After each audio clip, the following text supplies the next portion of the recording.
مسجدوں کی آبادی سے گھروں کی آبادی ہے. مسجد کو آباد کرتے ہیں ہم لوگوں کے گھر آباد ہو جاتے ہیں. اور آدمی اللہ کا ولی ہوتا ہے تو پھر آبادی ہی آبادی ہے. دل آباد ہو جاتا ہے، روشن منور ہو جاتا ہے، سکھ پا جاتا ہے، چین پا جاتا ہے، سکون نصیب ہو جاتا ہے. الصلاۃ عماد الدین، نماز دین کا ستون ہے. ابھی تک نماز ہی درست نہیں. برس ہو گئے ہم لوگوں کو سلوک طے کرتے ہوئے، لیکن ابھی تک نماز بھی درست نہیں ہوئی. نماز قضا کر رہے ہیں. 5 وقت جماعت سے نماز پڑھنے کا بھی اہتمام نہیں. نعمت کی ناقدری کی جاتی ہے تو پھر نعمت چھین لی جاتی ہے.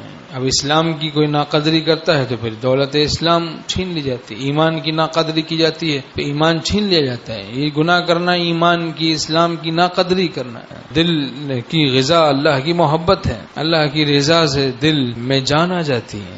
دل جب خالق دل سے متعلق ہو جاتا ہے تو دل خالق دل سے متعلق ہو کر زندہ ہو جاتا ہے. دل میں زندگی آ جاتی ہے اللہ کی دوستی سے، اللہ کی محبت سے. حق تعالی آپ صلی اللہ علیہ وسلم کی محبت سے دل میں زندگی آ جاتی ہے. نماز جماعت سے نہ چھوٹیں. جماعت سے نماز واجب ہے اور تکبیر اولیٰ فوت نہ ہو. ہمارے شیخ رحمۃ اللہ فرماتے تھے مسبوق نہ بنو، رکعت نہ نکلے. اب دیکھو تو 10 سال سے سلوک طے کر رہے ہیں اور روز کے روز کئی نمازوں میں مسبوق بنے ہوئے ہیں. یہ کیا سلوک طے کیا ہے؟ کیسا اللہ کا تعلق حاصل کیا ہم نے؟